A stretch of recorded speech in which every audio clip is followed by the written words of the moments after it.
I want to point out me and my brother have two different fathers. I lost my father last year to cancer. He left me 90% of his stuff, including his family home that was left to him by his dad. It's been in their family for over 100 years.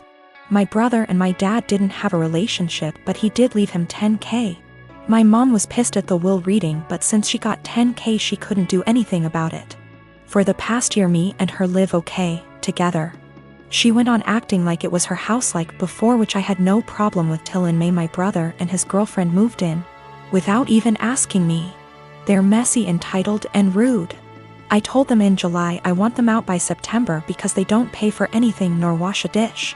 In August they announced they were pregnant and my sil smugly said, "Guess we won't be moving out now." It didn't go down well, but when I told them I wanted them out, my mom and brother basically laughed in my face. Well, the past few months have been hell. They become worse than before, and my mom enables it, then demands me to treat my sil like a princess because she's pregnant. I once had to wait outside McDonald's till they opened to get her a McMuffin. Well, here where I may be the asshole. Because my sil is pregnant, she eats everything she sees, like the cupcakes my friend made me for my birthday. She ate all 6, didn't even get to try them. I can't even make my lunch the night before because when I go to get it, it will be gone. She'll have a smug look on her face while rubbing her belly, then laugh and say, "I couldn't help myself, blame the baby." If I put stuff in my room, my mom will open the door with the spare key. Sil can go through my mini fridge. Well, a week ago I was running late to collage. I didn't have time for my breakfast or to make lunch, and I had to go to work straight after, so all I had that day was a bar of chocolate. When I got home I was starving. I made myself dinner. While it was cooling down I went to use the bathroom. I must have been in there 10 minutes at most. By the time I came out she had 70% of my dinner ate, and I literally lost my shit. Of course she started crying. My mom and brother started screaming at me for making her cry, making excuses, like how she couldn't help it and it was my fault for leaving food around her. Well, I had enough. I told them get out, just like before I got mocked. But here's the thing, back in October my uncle offered me a life-changing amount of money for the house. I called him up crying a few days ago explaining the situation. He said he'd buy the house, but he will evict my mom and brother. The OFC didn't take it too well, and I have had to stay with a friend. I've been receiving texts and I'm being tagged in multiple posts on social media. I'm starting to think I'm the bad person now. So for making my mom and brother homeless? If I sell the house to my uncle I will lose 100K, but he's always been good to me. And it's one of those situations where I'd sleep better knowing it's gone to someone in my dad's family. My mom told me because of my age I wouldn't be taken seriously if I tried to evict them.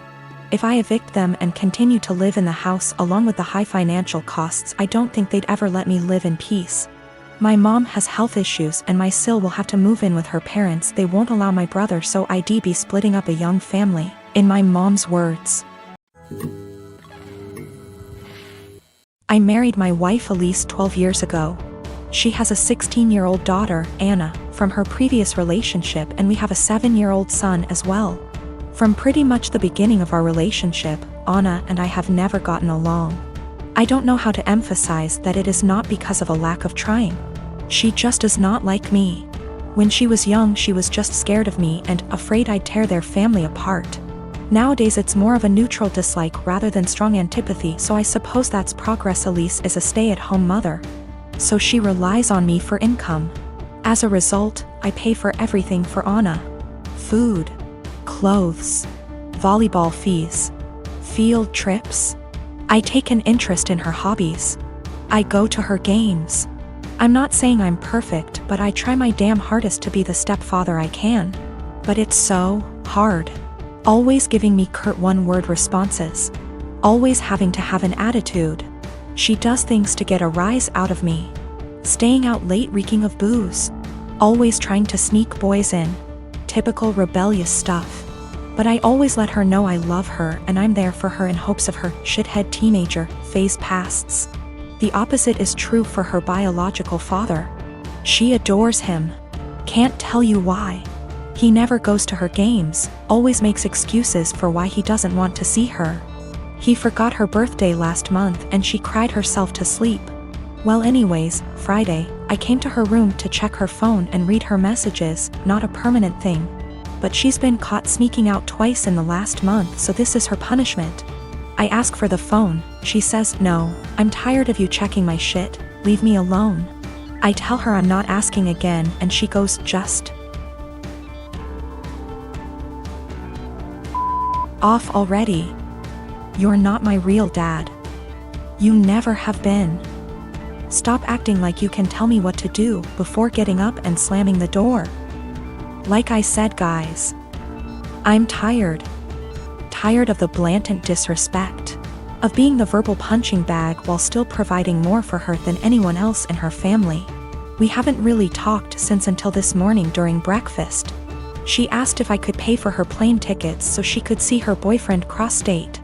Like I said, her mom doesn't work and her dad is a POS, so I normally would be the one to cough up the money. Not this time. I responded, go ask your real dad. I could tell she was hurt. Tears swelled up from her face and she excused herself from the table. My wife took me aside later and said my comment was extremely disrespectful.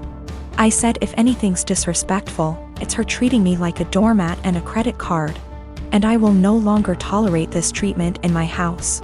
I told her we don't have to be friends. But if she can't at least be cordial to me or respect my position as an authority figure, she can find someone else to pay for her non-essentials. Background: my grandparents have always been a big part of my life, as have the rest of my family. They had 5 children, including my father, and 13 grandchildren, 6 great-grandchildren. My grandparents are quite rich. They had 3 businesses until last year when my grandfather died. I am the child of my grandchildren and have always been very close to them. My grandma used to babysit me until I could go to kindergarten. I wrap Christmas presents for her every year. I decorate their house, and I worked at their bar on Fridays in college, no pay, as they are too old to do these things themselves. All this was offered to my cousins, but they never helped. My grandparents ran a show horse farm for over 40 years. It was what my father took with him and I quickly began to love. I used to go every weekend with my grandma up until high school when I started studying. Even though I don't ride horses anymore, my dad and I go to clean the stalls and look after the horses every week when my grandparents are away on trips. Usually once every 2 months. My grandparents were a huge part of my life. Problem: my grandmother died 4 weeks ago. It was devastating. My grandmother left my aunts, uncles, and dad about $85,000 each. Money for which she and my grandfather worked very, very hard. It was expected. What was not expected was that they would leave me just over $45,000 along with some other valuables. I was honestly shocked. All my cousins received about $2,000 each and a few trinkets. Obviously you can see where it was going. My aunts and uncles were at the reading when I was told, so they told their children. Everyone except the parents is furious. My cousins, who are already adults, demand that I divide them equally. I don't feel like I should. I was very close to my grandparents and did a lot for them, but it's hard. My family is very tight-knit and we have holidays / monthly parties / dinners / etc. together, every year. I never expected money to tear us apart. This money can change a lot for me.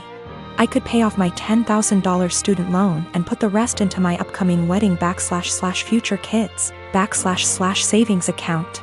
A small part of me wants to share it equally, just to have everyone together. But there was a reason they left this to me. They didn't do it to hurt anyone. I was the only one who visited them and helped them. None of them took the time to see them, except for family gatherings. But no one understands this except my parents. It seems to me that I alone destroy the family. My aunts and uncles won't talk to my father until I split the money, and my cousins won't talk to me. I only have a student loan and a car payment, so I don't have much debt, but it could give me a comfortable future. They all keep throwing in my face that they have families, house payments, college to pay for, etc. They keep saying I've been planning this for a long time, but I really didn't. I loved my grandparents. My fiancé tells me to forget about them and do what's best for me, but I'm a big family man.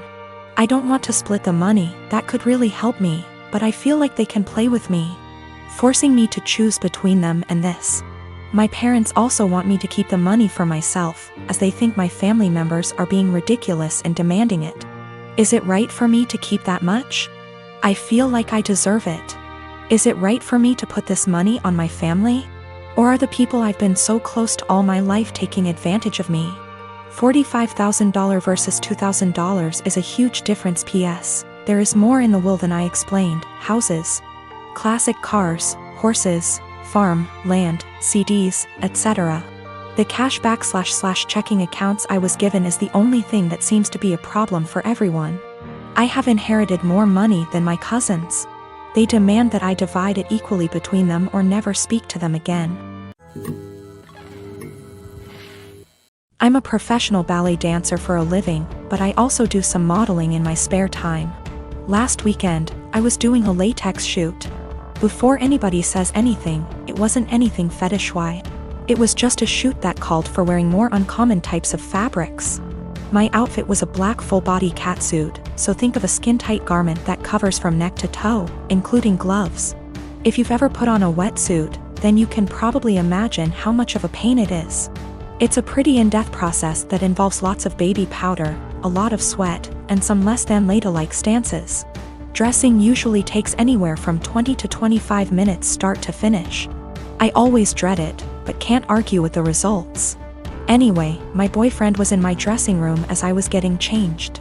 He doesn't always come along for shoots, but I needed him that day because my car is being repaired and we needed to go somewhere afterwards. His one kinda annoying thing is that he talks to me while I'm getting changed even though I very politely asked him to let me do it in peace. If I'm just putting on a dress or something less complicated, it's not a problem. But with latex, you have to concentrate, seriously. My facial expression is pretty similar to when I'm doing heavy leg presses or squats at the gym, so that the garment slips on correctly and, more importantly, you don't rip it. It's very easy to tear if you're not careful. And a full-body catsuit can cost upwards of $700 to $800 minimum.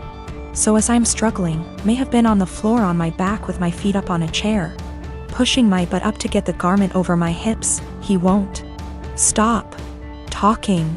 Come on, girl, you got this. Do you want help? I don't think you put on enough baby powder. Babe, you got this, get that big ass in there. And I politely asked him several times to just let me concentrate. He responds by saying, relax, I'm just trying to help, before patting me on the butt. I'd had enough. I demanded he stand outside because he was being super distracting and I couldn't afford to rip the garment. I didn't ask him to help because there's a technique to getting latex on and he doesn't have it. He got all pissy and was like, whatever, maybe you need a bigger size anyway, before leaving the shoot completely and taking the car. I had to get an Uber home after the shoot. On one hand, I was getting super frustrated, I was hot and sweaty, and combined with my kinda short temper, I was getting pissed off that I couldn't get the suit on. On the other hand, I asked him multiple times not to comment or distract me. And I never indicated that I was in the mood to be touched.